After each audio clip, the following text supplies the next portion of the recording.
Hey guys, welcome back to my channel. I actually remember, as you've seen in the title, of course, you've seen that I'm going to react to Myanmar, the Rohingya crisis explained. As you know that I've been reacting to Myanmar because they're going through some harsh time right now. I was like praying for Myanmar, save Myanmar, free Pintakon, free all the politicians and musicians and artists that have been and actors that have all been locked up for like and given hard labor. And the last thing I reacted to was geography now, Myanmar, and I got someone they talked about the Rohingya crisis, and someone was like, "You can react to it. There is a video on it, blah blah blah blah blah." And so here I am today to react to it. So if you're new, don't forget to subscribe, hit the bell button so that you get notified every time I upload, like, comment, share, and also no requests. So let's jump straight into the video.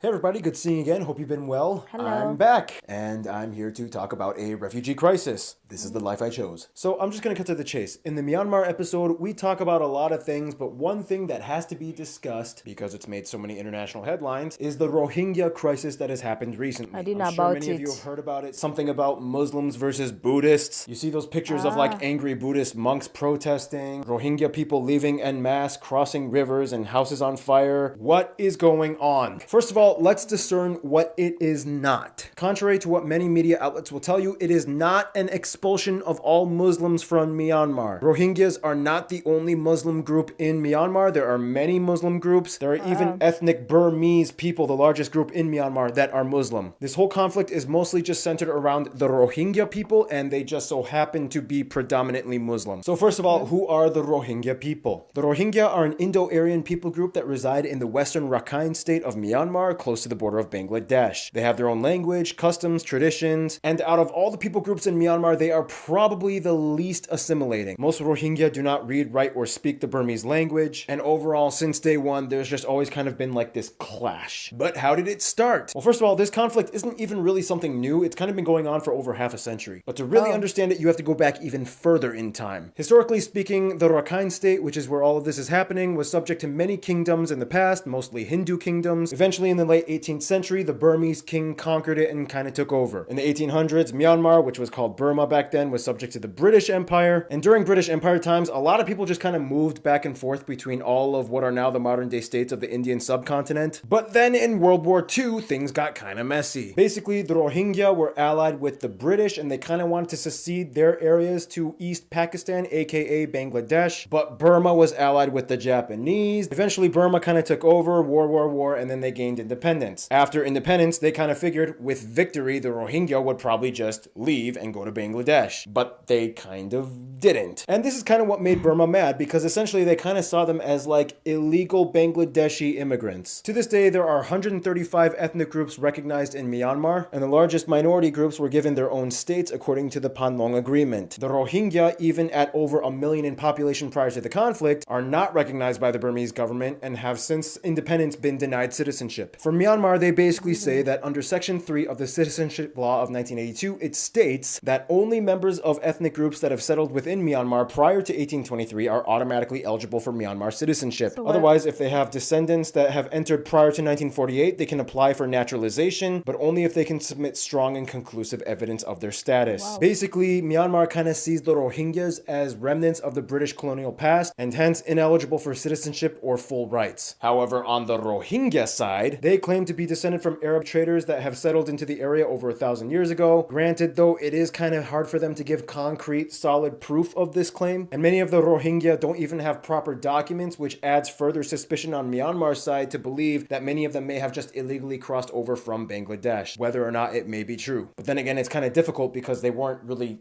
given paperwork to begin with, so it's kind of like this weird circular argument. But anyway, fighting has been going on post-World War II. For about 24 years, right after World War II, the Rohingya Mujahideen fought against the Burmese government. They tried to secede to Bangladesh. It didn't work out. Insurgent separatists fought again against the Burmese government in the 70s, which prompted Operation Dragon King. It was an act that attempted to register all the people in the area and expel those that were illegal. It didn't go so well. Then in the 80s, the Rohingya Solidarity Organization was formed, and it was kind of like the biggest paramilitary group for Rohingya separatists. And this is kind of the part that a lot of people miss out. There is an insurgent separatist group on the Rohingya side. And this is kind of what adds fuel to the fire. In the early 80s and 90s, they merged with another group and eventually created the current Rohingya National Army, which allegedly is supported by the Taliban and Al-Qaeda. Training videos have been released. And the tipping point. If you don't know anything about Myanmar's government, they are really not pushovers and they really don't like it when things get out of order. When it came to the Rohingya paramilitary groups, they kind of got really fed up with all of the national policies against them as non-citizens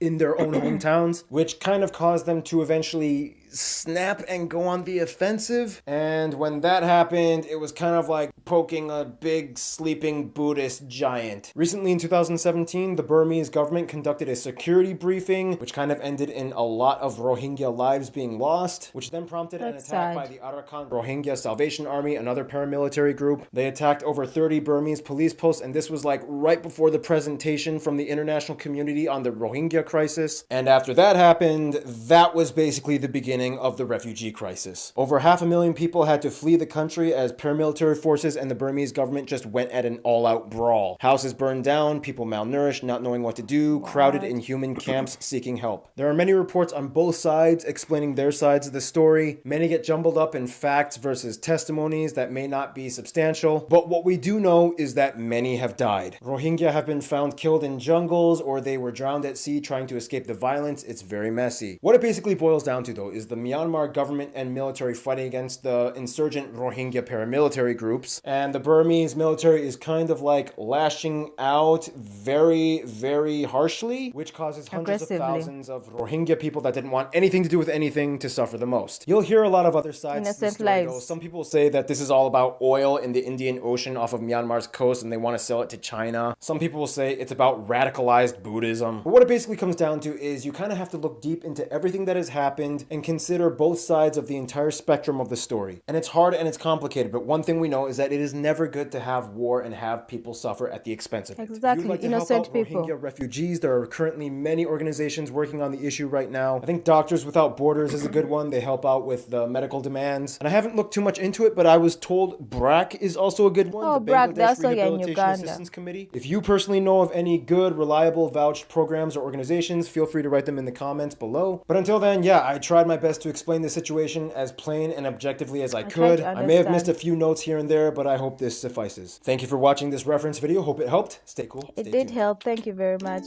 Well, I did get a few things here and there, but a lot of things is keep happening in Myanmar, one after another. It's so sad that these things keep happening. That happened back there, and now here we have like the military coup and stuff currently, and people like dying, they're destroying people's property. And it has been going on for like a year plus right now, and a lot of people don't even know that it's happening. It's crazy, it's scary, it's just so unfair, and it's not justifiable.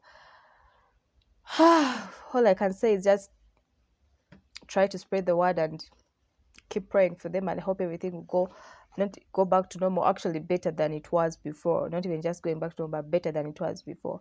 Thank you very much for watching. I mean, you got Rose Basemera. Don't forget, keep praying for Myanmar, Save Myanmar, Free Pine-Takon, and all the other leaders. Anyway, I remain your girl Rose Basemera. Bye. Mwah. California love, I've been riding through the city in the Cadillac, getting faded off the Remy. Had a ugly little past, nowadays sitting pretty. I know I made mistakes, I just